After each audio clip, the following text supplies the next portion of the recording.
நம் மாறா ஆர்லமுதத்தில மற்றொரு அழகான சரித்திரம். இன்றைக்கு பகல் 10 அப்படின்னு நம்ம நடக்கிறது இல்லையா? பெரிய நம்பெருமாள். அந்த மண்டபத்துக்கு அர்ஜுன மண்டபம் அப்படின்னு பேர். அது என்ன அர்ஜுன மண்டபம் அப்படின்னா, இவ 5 பேரும் திரௌபதிய கல்யாணம் பண்ணிக்கிறா. அவளுக்குள்ள உடன்படிக்கை ஏற்படுறது. அந்த உடன்படிக்கையை மீறிட்டா அர்ஜுனன். ஆகையினால நீ தீர்த்த யாத்திரை போக வேண்டும் அப்படின்னு அவளுக்குள்ள உடன்படிக்கை.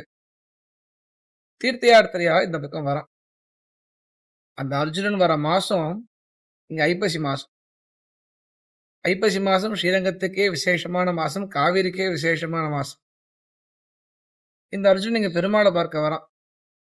பெருமாளை பார்த்தும் சொல்றான், ஆஹா எங்க ஊர் கிருஷ்ணன் மாதிரியே இருக்கே நீ அப்படின்றான். பெருமாளும் சொல்றார், அகமேவ துவாரவத்தியாம் அவதீர்ணஸ்தி பால்குணா தவாபூத்வா தவைவாக கிருஷ்ணரூபேன வைபவே. நான் தான் விபவா ரூபத்துல கிருஷ்ணனாக அங்க இருக்கேனே, நீ அங்க விட்டுட்டு இங்க வருவானே அப்படின்னா. அர்ஜுனன் சொன்னா, இந்த மாதிரி எங்களுக்குள்ள உடன்படிக்கை ஏற்பட்டது, நாங்க மீறணும். தீர்த்த யாத்திரையாக எல்லா க்ஷேத்திரத்தையும் சேவிச்சுட்டே வரேன்.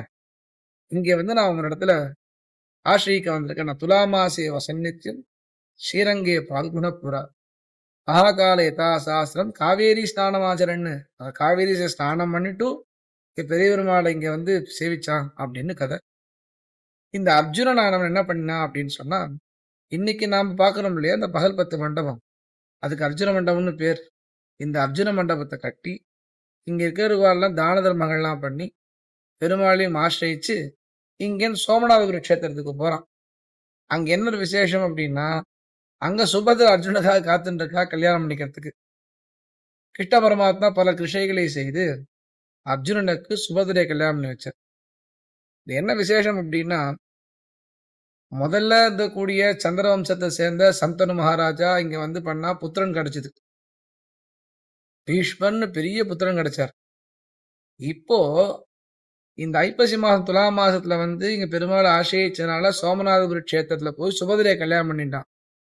இந்த சுபதிரையை கல்யாணம் பண்ணிட்டோம். இவனுக்கும் சுபதிரைக்கும் பிறந்த பிள்ளை அபிமன்யு, அபிமன்யுக்கு பிறந்த பிள்ளை பரீட்சித். அப்படி உத்தரகுமாரனுக்கும் அபிமன்யுக்கும் அந்த உத்தரகுமாரிக்கும் அபிமன்யுக்கும் பிறந்த பிள்ளை தான் பரீட்சித். இந்த பரீட்சித்து மூலமா தான் நமக்கு பாகவதன்ற பெரிய ஒரு நிதி கிடைச்சது. அது யாருன்னா அர்ஜுனனுடைய பேரன். இப்படி சந்திரவம்சத்தவளும் சரி, சூரிய வம்சத்தவளும் சரி, நம்பெருமாளையும் பெரிய பெருமாளும் அவ்வளவு ஆசிரியிச்சிருக்கா. அப்படி ஆசிரியிச்சதுனால அவளுக்கு நல்ல சந்ததியில பெருமாளை கொடுத்தான். நல்ல கல்யாணத்தையும் பண்ணி வச்சா ரங்கநாதன். ஆகினால இந்த அர்ஜுன மண்டபத்தை இங்க அர்ஜுனன் கட்டினா, பெருமாள் சேவிச்சா, சுபதிரை கல்யாணம் பண்ணிட்டா. பெரிய பேரு கொண்ட பரீட்சித் மகாராஜனும் அபிமன்யும் பிறந்தான் அவளுக்கு. இது எவ்வாறாகி ஆறாத அருளமுதான் கூடிய ரங்கநாதன் இப்பேற்பட்ட பக்தனுக்காக இறங்கி இவ்வளவு செய்யறான் அப்படின்றத அந்த கதையில நம்ம தெரிஞ்சுக்கணும்.